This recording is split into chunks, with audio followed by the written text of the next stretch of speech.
Welcome back sa ating YouTube channel na Solving Math with Leonalyn. Let's do abstract at dalawa yung sasagutan natin dito. So number 1, analogy ito.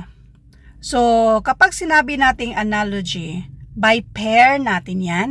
Kung anong meron dyan sa unang pair, dapat ganun din sa pangalawa. So, sa figure na nakikita natin dito maliban sa mayroon tayong mga star dyan sa gilid, yung nasa gitna ay, anong meron dito? Square. So, parehong square. Therefore, dito sa pangalawang set, parehong circle. Wala na tayong problema dyan kasi circle naman yan siya. Lahat. Yung mga shaded part. So, yung shaded naman, nagiging unshaded sa kabila, bali alternate. So therefore, yung nasa pangalawang set, pwede natin siyang i-alternate. Pwedeng ganun yung ating sagot.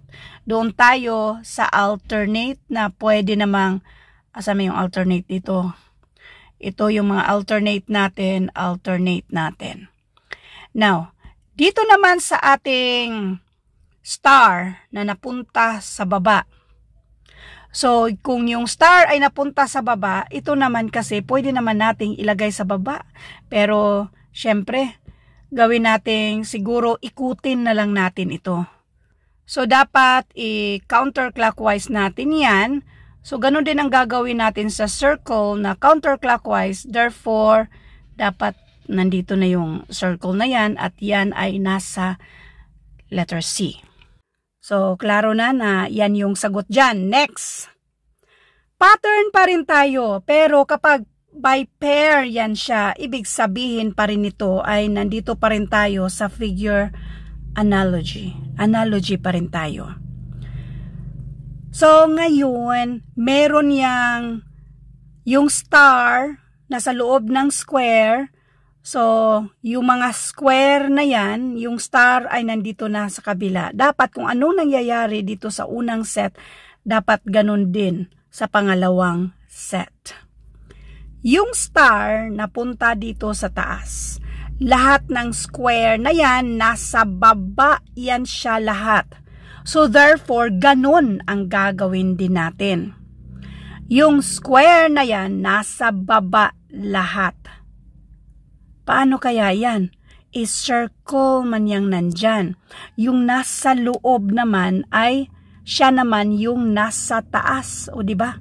Nasa taas yung nasa loob. Therefore, balikan natin yung nasa loob. Yung nasa loob, sila naman ngayon yung nasa taas.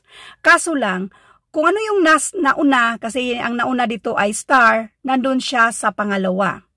Yung nasa loob naman dito ay circle, nandoon siya sa una. Yung pangalawa, naging una. Walang problema dito sa next kasi pariho lang. Therefore, pariho lang yung nasa taas ay rectangle at yan ay i-keep natin yung letter A and C. Eliminate na natin ito. So, erase natin para mas klaro. Lahat ng nasa loob, nasa taas. Nasa loob, nasa taas. Ngayon, since itong star sa first, nasa second, therefore, yung first dito ay nasa second at yan ay nasa letter C. Sana na-gets niyo yung pattern ha. So, yung pattern dito, yung nasa labas na 5-sided na figure, siya naman ngayon ang nasa baba at yan ay nasa letter C. Kaya ang sagot dito, letter C. Thank you for watching and all. I hope na meron kayong natutunan sa videong ito. Thank you and God bless.